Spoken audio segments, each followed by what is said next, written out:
আসসালামু আলাইকুম। Professional Excel ট্রেনারের আরও একটি নতুন ভিডিওতে আপনাদের সকলকে স্বাগতম। আজ আমরা এমডি জামাল হোসেন ভাইয়ের একটা প্রবলেম সলিউশন করব। তিনি জানতে চেয়েছেন এমন একটা পদ্ধতি যে পদ্ধতিতে তিনি তার এক্সেলের বাংলা লেখাগুলোকে সহজেই ইংলিশে কনভার্ট করতে পারবেন। আজ আমরা সেই প্রবলেমেরই সলিউশন দেখাবো আপনাদের। আপনারা আমার স্ক্রিনে একটি এক্সেল ফাইল খোলা দেখছেন। একটু ভালোভাবে লক্ষ্য করুন, এই এক্সেল ফাইলটার এক্সটেনশন হচ্ছে এক্সএলএস, অর্থাৎ এটি একটি পুরাতন ভার্সনের এক্সেল ফাইল। আমরা যেহেতু মাইক্রোসফট ভিবিএ দ্বারা প্রোগ্রাম করব আজ, তাই আমাদের ফাইলকে অবশ্যই এক্সএলএসএম এই ফরম্যাটে সেভ করতে হবে, অর্থাৎ ম্যাক্রো এনেবল ওয়ার্কবুক হিসেবে সেভ করতে হবে। আজকের আরও একটি প্রবলেম নিয়ে আপনাদের সাথে ডিসকাস করতে চাই, সেটা হচ্ছে আপনারা যদি আমার এই B2 এই সেলটার দিকে লক্ষ্য করেন তাহলে এখানে র্যান্ডম কিছু লেটার দেখতে পারবেন।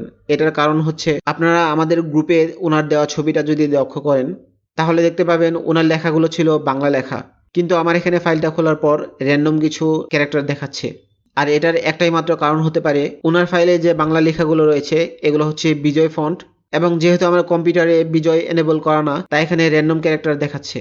তাই আমাদেরকে প্রথমে এই প্রবলেমটা সলিউশন করতে হবে।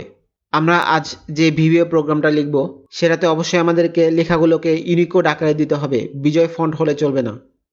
তো বিজয় ফন্ট থেকে সহজেই ইউনিকোডে কনভার্ট করার জন্য আমাদের গভর্নমেন্টের একটা ওয়েবসাইট রয়েছে, সেখান থেকে খুব সহজেই বিজয়কে ইউনিকোডে কনভার্ট করতে পারবো। গুগলে যাওয়ার পর আমি সিম্পলি টাইপ করেছি বিজয় টু ইউনিকোড কনভার্টার। তারপর প্রথম যে লিস্টটা রয়েছে সেটা হচ্ছে আমাদের গভর্নমেন্ট একটা ওয়েবসাইট, আপনারা দেখতে পাচ্ছেন যে portal.gov.bd। এটাতে যাওয়ার পর আপনারা এমন একটা ইন্টারফেস পাবেন। এবার আমরা এক্সেলের যে ডাটাগুলোকে বিজয় থেকে ইউনিকোডে কনভার্ট করতে যাচ্ছি সবগুলো সিলেক্ট করার মাধ্যমে আমরা এই ওয়েব পেজের নিচের যে পোর্শনটা রয়েছে সেখানে পেস্ট করে দেব। দেখুন এখানে লেখা রয়েছে বিজয় কিবোর্ডের লেখা এখানে পেস্ট করুন। তো আমরা এখানে আমাদের বিজয় কিবোর্ডের লেখাটা পেস্ট করব। এবার উপরের যে তিনটা বাটন রয়েছে আমরা এখান থেকে প্রেস করব হচ্ছে বিজয় থেকে ইউনিকোড এই বাটনটাতে। তাহলে এই নিমিষের মধ্যে আমাদের বিজয় কিবোর্ডের লেখাটা ইউনিকোডে কনভার্ট হয়ে যাবে। এবার এই উপরের সেকশন থেকে ইউনিকোডের সবগুলো ডাটা কন্ট্রোল এ দ্বারা সিলেক্ট করে সবগুলো ডাটা কপি করে নেব এবং এক্সেল শিটে যাওয়ার পর নতুন করে একটা কলাম ইনসার্ট করব এবং সেই কলামে আমাদের ডাটাগুলোকে পেস্ট করে দেব। ঠিক একই পদ্ধতি ব্যবহার করার মাধ্যমে আমরা পোস্ট অফিসের ডাটাগুলোকেও কপি করে ওই ওয়েবসাইটের পেজে পেস্ট করব এবং বিজয় থেকে ইউনিকোড কনভার্টার এই বাটনটিতে ক্লিক করার মাধ্যমে বিজয়ের লেখাগুলোকে ইউনিকোডে কনভার্ট করব এবং এক্সেলে পেস্ট করে দেব। এবার হচ্ছে আমাদের ভিবিএ প্রোগ্রামিংয়ের পালা। আপনারা যারা এর আগে ভিবিএ প্রোগ্রামিং দ্বারা কাজ করেননি তাদের জন্য একটা সতর্কতা হচ্ছে, আমি আপনাদেরকে অবশ্যই সাজেস্ট করব আপনারা আপনাদের যে এক্সেল ফাইলটাতে ভিবিএ প্রোগ্রাম অ্যাড করতে যাচ্ছেন অবশ্যই সেটার একটা ব্যাকআপ করে নেবেন, তা নাহলে আপনাদের ফাইলটা নষ্ট হয়ে যেতে পারে। এটা শুধুমাত্র সতর্কতার জন্য বলছি, ভয় পাওয়ার তেমন কোনো কারণ নেই। এবার আমি এই এক্সেলের শিট ট্যাবের উপর রাইট ক্লিক করে সিলেক্ট করব ভিউ কোড। এবার আপনারা যে উইন্ডোটা দেখতে পাচ্ছেন এটাই হচ্ছে মাইক্রোসফট এক্সেলের ভিবিএ এডিটর। আমরা এখানে আমাদের ভিবিএ প্রোগ্রামগুলো লিখে থাকি। আপনারা বাম দিকের প্যানেলে আমাদের এই ফাইলটার নাম দেখতে পাচ্ছেন। আপনারা একটু লক্ষ্য করলে দেখতে পাবেন যে এখানে ভিবিএ প্রজেক্ট ব্র্যাকেটে লেখা রয়েছে problem.xls।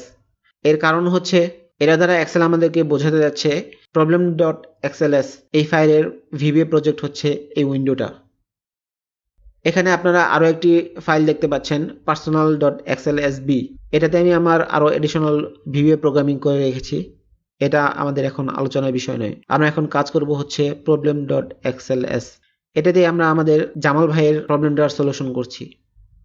এবার ভিবিএ উইন্ডো থেকে problem.xls এই ফাইলটা সিলেক্ট করার মাধ্যমে আমরা ইনসার্ট ট্যাবে যাব, তারপর মডিউল সিলেক্ট করব।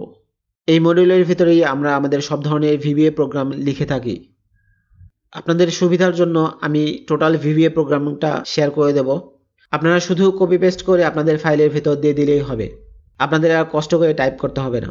সম্পূর্ণ ভিবিএ কোডটা আমি নোটপ্যাডে লিখে রেখেছিলাম, এখান থেকে জাস্ট কন্ট্রোল এ দ্বারা সম্পূর্ণ সিলেক্ট করে আমরা এক্সেলের ভিবিএ মডিউলের ভেতর জাস্ট পেস্ট করে দেব। আপনারা একটু ভালোভাবে লক্ষ্য করে রাখুন, ফাংশনের পর ব্যবহার করেছি ট্রান্সলেট আন্ডারস্কোর টেক্সট।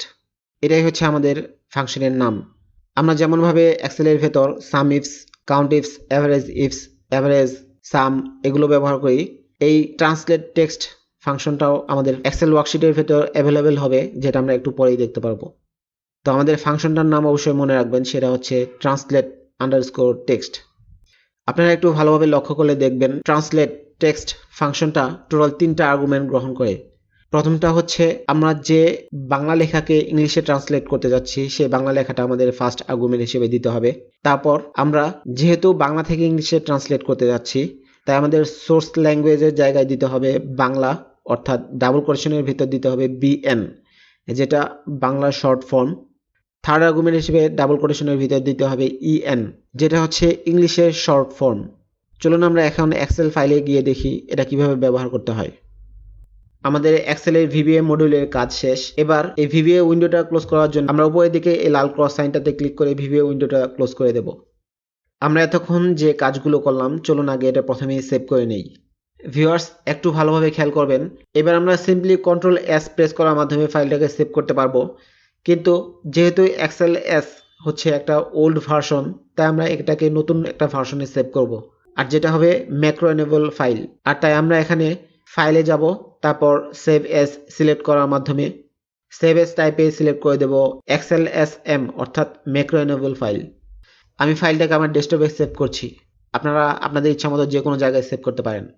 এবার হচ্ছে আসল ম্যাজিক দেখার পালা।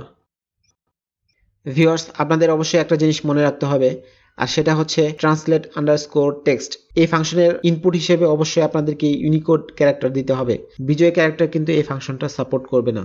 যেহেতু আমি সি কলামে ইউনিকোড ক্যারেক্টারটা পেস্ট করেছি তাই এখন আমি D2 সেলটাতে আমাদের কাঙ্ক্ষিত ফর্মুলাটা অ্যাপ্লাই করব। এটা করার জন্য আমি D2 সেলটা সিলেক্ট করার মাধ্যমে ফার্স্টে ইকুয়াল প্রেস করার পর আমি যখন TRA লিখব তাহলেই দেখবেন যে আমার শর্ট লিস্টে চলে আসবে। তারপর আমি কিবোর্ড থেকে ট্যাব প্রেস করার মাধ্যমে এটা এন্ট্রি করব। ফার্স্ট আর্গুমেন্ট, অর্থাৎ যে বাংলাটাকে আমি ট্রান্সলেট করতে যাচ্ছি সেটা সিলেক্ট করে দেব। তারপর আমি আপনাদেরকে পূর্বেই বলেছি সেকেন্ড আর্গুমেন্ট হিসেবে দিতে হবে আমাদেরকে ডাবল কোটেশনের ভিতর বিএন, যেহেতু আমরা বাংলাকে ইংলিশে কনভার্ট করতে চাচ্ছি। থার্ড আর্গুমেন্ট হিসেবে আমি ডাবল কোটেশনের ভিতর দেব ইএন, যেহেতু আমি বাংলাকে ইংলিশে কনভার্ট করতে যাচ্ছি। এবার ব্র্যাকেটটা ক্লোজ করার মাধ্যমে আমি কিবোর্ড থেকে এন্টার প্রেস করব। তাহলেই আপনারা আপনাদের কাঙ্ক্ষিত ফলাফল দেখতে পারবেন, অর্থাৎ বাংলা থেকে এক্সেল আপনাদেরকে ইংলিশে কনভার্ট করে দেখাবে। এখানে একটি জিনিস অবশ্যই মনে রাখবেন, এই বাংলা থেকে ইংলিশ কনভার্ট করার জন্য আপনাদের কম্পিউটার কিন্তু অবশ্যই ইন্টারনেটে কানেক্টেড অবস্থায় থাকতে হবে। তার কারণ হচ্ছে এই ট্রান্সলেট আন্ডারস্কোর টেক্সট এই ফাংশনটা গুগলের ট্রান্সলেটর সার্ভিসটা ব্যবহার করে বাংলা থেকে ইংলিশে কনভার্ট করে। যেহেতু এটা একটা অনলাইন বেসড ফাংশন তাই অন্যান্য ফাংশনের চেয়ে এটা একটু স্লোলি কাজ করবে। এবার D2 সেলের এই অটোফিল হ্যান্ডেলটা সিলেক্ট করার মাধ্যমে আমরা যদি নিচের দিকে ড্র্যাগ করি তাহলে নিচের সেলগুলোর বাংলা লেখাও ইংলিশে কনভার্ট হয়ে যাবে। ঠিক একইভাবে আমরা এই পোস্ট অফিসকেও ইংলিশে কনভার্ট করতে পারি। D2 সেলটাতে ইকুয়াল প্রেস করার মাধ্যমে আমরা ট্রান্সলেট আন্ডারস্কোর টেক্সট এই ফাংশনটা সিলেক্ট করব। তারপর F2 সিলেক্ট করব। তারপর সেকেন্ড আর্গুমেন্ট হিসেবে আমরা ডাবল কোটেশনের ভিতর বিএন লিখব।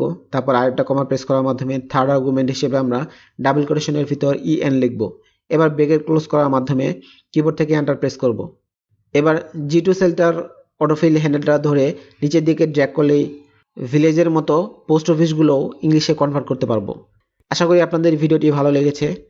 ভালো লাগলে অবশ্যই আমাদের ফেসবুক পেজটি ফলো করতে পারেন এবং আমাদের ইউটিউব চ্যানেলটাও সাবস্ক্রাইব করার আমন্ত্রণ রইল। এক্সেল রিলেটেড বিভিন্ন ধরনের প্রবলেম আমাদের প্রফেশনাল এক্সেল ট্রেনিং এই ফেসবুক গ্রুপটাতে শেয়ার করতে পারেন। আমরা আমাদের সাধ্যমতো চেষ্টা করব আপনাদের সাহায্য করতে। ভালো থাকবেন, সুস্থ থাকবেন, এই শুভকামনায় আমি মুকিবুল হাসান বিদায় নিচ্ছি। আসসালামু আলাইকুম। দেখা হবে পরে কোনো ভিডিওতে।